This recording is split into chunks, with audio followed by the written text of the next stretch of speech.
Salut, ma gaine adorée. J'espère que ça va être la dernière partie de mon vlog à propos de mon extraction de dents de sagesse.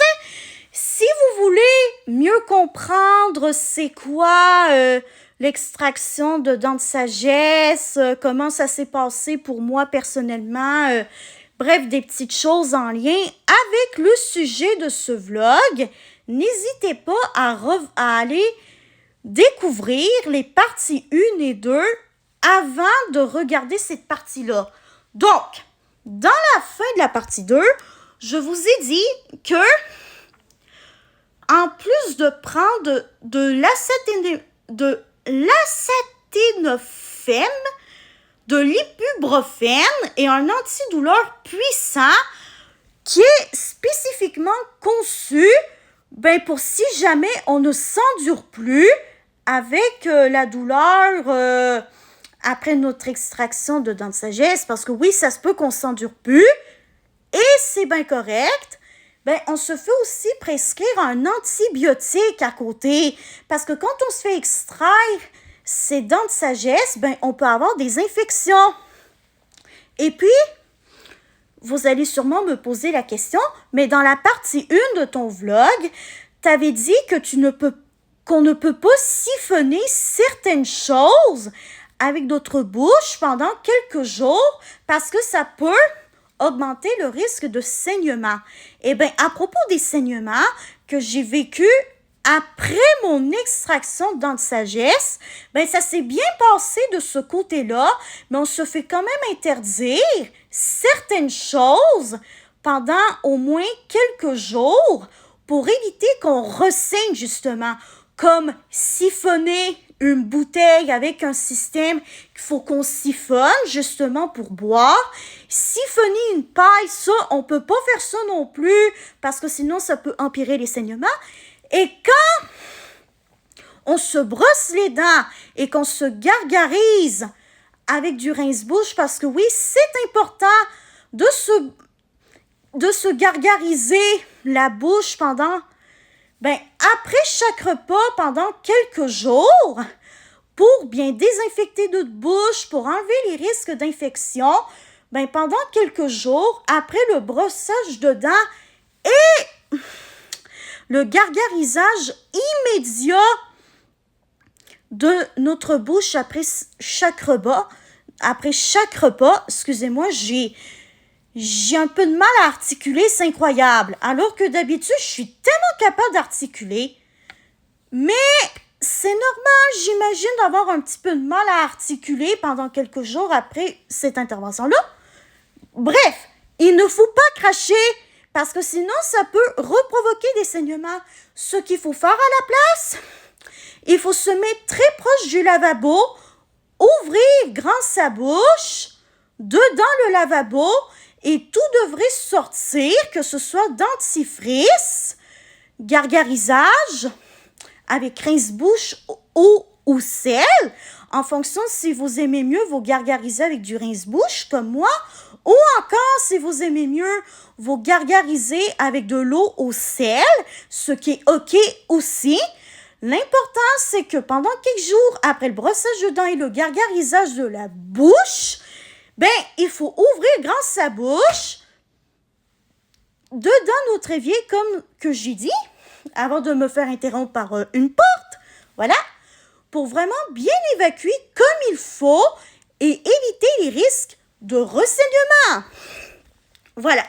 Ensuite, pour la diète alimentaire, parce que oui, il y a une diète à respecter, pendant les 2 à 3 premiers jours, je vous dirais, il faut manger mou, tiède ou froid en fonction, de la température de nos aliments. Mais en premier lieu, il devrait être mou. Si, par exemple, on mange des pâtes, encore là, il faut attendre que nos pâtes tiédissent. Même chose pour la soupe, il faut attendre que ça tiédisse aussi. Pour les sandwichs, c'est déjà frais, de base. Les sandwichs chauds, vous pouvez oublier pendant quelques jours, mais ça, c'est pour le bien de votre bouche, tout simplement. Vous pouvez manger des sandwichs froids, des salades fraîches, des salades de pâtes fraîches. Oui, vous pouvez même manger des pâtes comme que j'ai dit. Mais si c'est tous les types de pâtes, il faut attendre que ça tiédisse, tout simplement. Et si c'est des salades de pâtes fraîches, il faut attendre que ça refroidisse, tout simplement. Qu'est-ce que j'allais dire aussi? Ah oui, on peut aussi mettre de la glace pour diminuer l'enflure.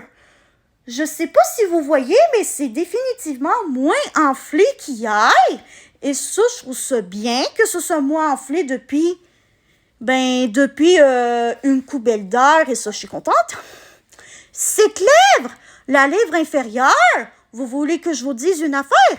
Cette lèvre inférieure, elle était obèse, mais littéralement obèse.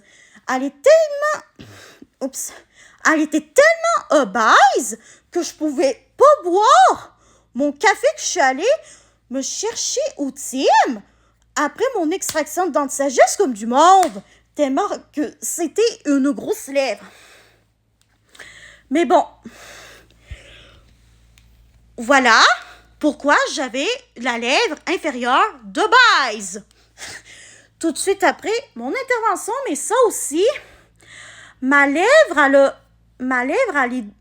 a diminué de volume, comme vous pouvez le voir, parce que hier, je n'aurais pas osé vous montrer cette lèvre inférieure obèse, ainsi que mes joues enflées bien comme il faut. Voilà pourquoi j'ai décidé de faire ce vlog aujourd'hui. Et vous allez me dire, comment ça va avec cette diète? J'ai des good news pour vous. J'ai des good news pour vous autres. Parce que malgré le fait que je dois suivre une diète, je peux me permettre de manger pas mal de choses en fait.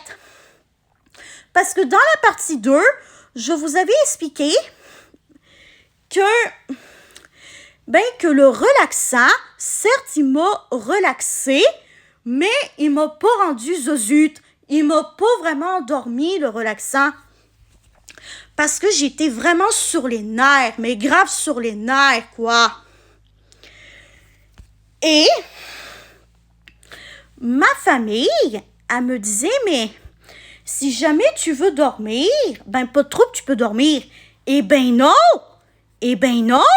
J'étais tellement sur les nerfs hier que juste le fait de penser de dormir pendant la journée, c'était vraiment pas possible pour mon système nerveux. Non, mais vraiment, je suis incroyablement surprise d'à quel point, après mon intervention, j'étais quand même pleine d'énergie, que je pouvais me permettre de manger beaucoup de choses, malgré le fait qu'il faut que je respecte une diète pendant encore quelques temps. Voilà. Mais sinon, malgré mon petit moment de panique, ça s'est très bien passé, malgré tout. Et aussi, le moment que je m'endurais plus avec la douleur. Parce que oui, il y a un moment hier où je m'endurais plus. Et comment vont tes douleurs ce matin, si vous me posez la question? Quand je me suis levée, j'étais prise d'un gros crispement au niveau de mes deux joues. Mais quand j'ai commencé à prendre des antidouleurs style ibuprofène et acétaminophène, j'ai réussi à le dire, parce que je vous le rappelle, je galère à articuler. Ça va quand même de mieux en mieux. Je suis impressionnée. Comme quoi, même si chaque personne est différente, que même si elle ne tolère pas la douleur de la même façon, et même si elle ne réagit pas au relaxant de la même façon, et même si elle ne réagit pas de la même façon juste avant une intervention comme celle-ci, c'est en pensant positivement que souvent ça peut arranger les petits problèmes qu'on a à supporter pendant quelques temps. Mais après ça, je sais que ça va tout se remettre dans l'ordre. Donc voilà, j'espère que ces 3 parties de vlog vous auront plu. Et on se revoit pour le bilan quotidien de ce soir. Bye bye ma gaine adorée, je vous aime tous et toutes. Restez connectés pour ce soir.